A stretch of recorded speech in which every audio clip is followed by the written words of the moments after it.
Hello everyone, कैसे हैं आप सब और क्या हाल समाचार हैं आपके। अगर आपसे बात करूं रियल एस्टेट में इन्वेस्टमेंट की, तो आप में से काफी लोगों का कहना होगा हम लाखों करोड़ों की इन्वेस्टमेंट की बात करने वाले हैं। तो भाई लोग, ऐसा नहीं है। हम हमेशा वही इन्वेस्टमेंट ऑप्शन के बारे में आपसे बात करते हैं जो आप अफोर्ड कर सकते हैं। तो इस वीडियो में भी मैं आपको बताने वाला हूं कुछ ऐसा ही तरीका इन्वेस्टमेंट का जो इजी है, बहुत ही आसानी से आप उसके थ्रू रियल एस्टेट में इन्वेस्टमेंट कर सकते हैं। लेकिन तरीका जानने से पहले यह जानना जरूरी है कि आखिर रियल एस्टेट में इन्वेस्टमेंट क्यों करें। तो इसका सिंपल सा जवाब है, एक सिक्योर इन्वेस्टमेंट के लिए आपको रियल एस्टेट में इन्वेस्टमेंट करना चाहिए। फॉर एन एग्जांपल, आपने कहीं कोई एक प्लॉट बाय किया है, अब अगर आप 5 से 10 साल बाद सेल करेंगे तो आपको रिटर्न मिलेगा ही मिलेगा।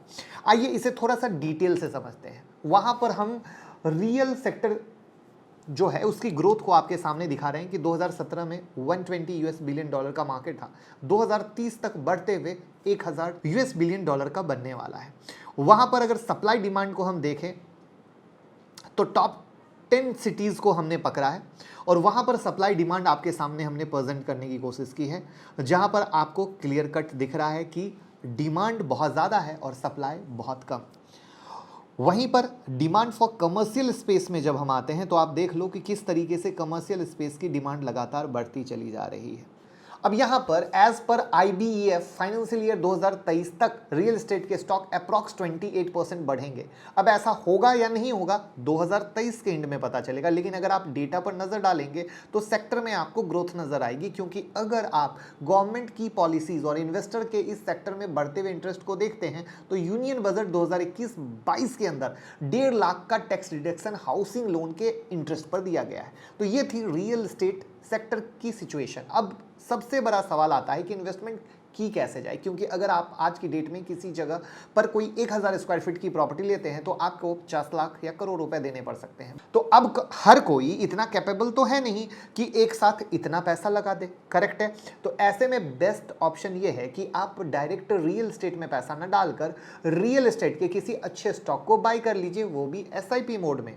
अब सवाल आता है कि कैसे एक अच्छा रियल एस्टेट स्टॉक आप पिक कर सकते हैं। तो चलिए हम रियल एस्टेट के स्टॉक की एनालिसिस करते हैं, बताते हैं कैसे पिक करना है। तो इस वीडियो में मैं बात करने वाला हूं लोधा ग्रुप के बारे में, लेकिन उससे पहले आपको बता दूं कि ये कोई बाइंग रिकमेंडेशन नहीं है, जस्ट एक एनालिसिस है। ये आपकी जिम्मेदारी है कि कोई भी इन्वेस्ट करने से पहले एनालिसिस जरूर करें। तो एनालिसिस हम स्टार्ट करते हैं कंपनी के प्रोफाइल से कि लोधा ग्रुप या मैक्रोटेक डेवलपर्स एक इंडियन रियल एस्टेट कंपनी है जिसका हेडक्वार्टर मुंबई में 1980 में शुरू हुई। कंपनी मुंबई, थाने, पुणे, लंदन में कई रेसिडेंशियल कमर्शियल प्रॉपर्टी डेवलप कर चुकी है। हाल में ही इन्होंने बेंगलुरु मार्केट में भी लॉन्च शुरू किया है। लोधा ग्रुप एक प्रोफेशनल रियल एस्टेट ग्रुप है जो इथिकल बिजनेस प्रैक्टिस पर जोर देते हैं, जिस वजह से कस्टमर के साथ कोई स्कैम या फ्रॉड ना हो।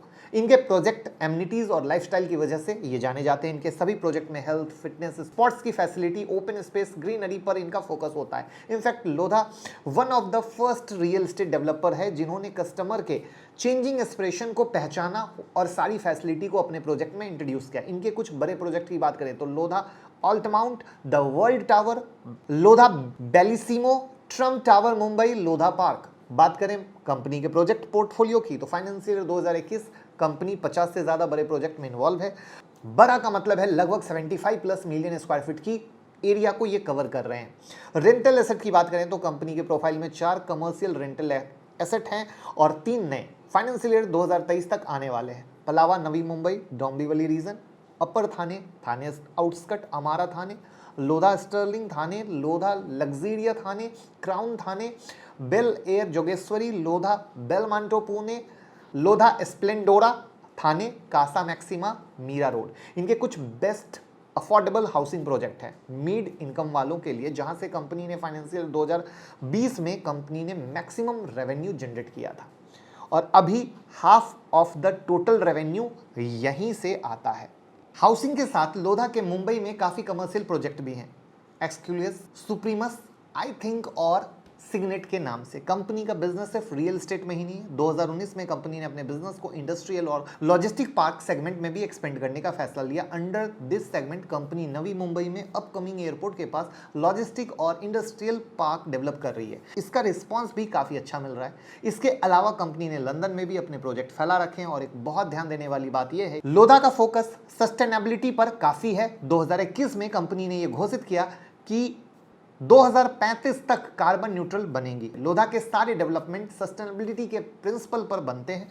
This make the company future proof. ऐसे घर और ऑफिस के डिमांड फ्यूचर में भी बढ़ेंगे, यानी रियल एस्टेट के बिजनेस में कंपनी काफी सही कर रही है। अब आइए देखते हैं इनके स्टॉक परफॉर्मेंस को। अप्रैल 2021 में कंपनी ने अपना आईपीओ लॉन्च किया था, उसके बाद से अभी तक 108% का रिटर्न अपने इन्वेस्टर को दिया है, यानी पैसा डबल। अब आते हैं इनके फंडामेंटल पर, जहां पर इनका आरओसी 10% का, आरओई 14.4% का है, सेल ग्रोथ 3% का, प्रॉफिट ग्रोथ 5% का है। कंपनी पर डेट ज़्यादा है क्योंकि एक्सपेंशन का प्लान जिस तरीके से करती है वहाँ पर पैसों की ज़्यादा ज़रूरत पड़ती है। दैट्स द बिग रीज़न इनके ऊपर डेट काफ़ी ज़्यादा है। बट यहाँ पर यह भी है कि डेट को इन्होंने लगातार घटाया भी है। यहाँ पर इनके प्रोमोटर होल्डिंग पर जब आप आते हो तो लेटेस्ट में नज़र डालोगे तो एक सरप्राइजिंग एलिमेंट, यानी एक अच्छा एलिमेंट देखने को मिलता है। वो ये है कि पहले कंपनी ने अपने शेयर को 27.13% प्लेज किया हुआ था, बट जून में वो प्लेज छुड़ा लिया है। अब इसका मतलब क्या है? मतलब ये है कि कंपनी अपने एक्सपेंशन के लिए कर्ज ली थी, उस कर्ज को चुकाई। अब कंपनी कर्ज को वही चुकाती है जो फ्यूचर को अच्छा मानती है, फ्यूचर को अच्छे तरीके से देखती है, वरना वो कभी कर्ज चुकाएगी नहीं। तो ये एक मुझे अच्छा सेंटीमेंट के तौर पे लग रहा है। वहां पर अगर आप एफआईआई की होल्डिंग भी देखोगे तो पिछले साल के मुकाबले जहां पर 8.68% था, वो बढ़कर 14.54% हो चुका है। तो इस तरीके से ये फंडामेंटल एनालिसिस है जहां पर हमने आपकी कंपनी से दोस्ती कराने की कोशिश की।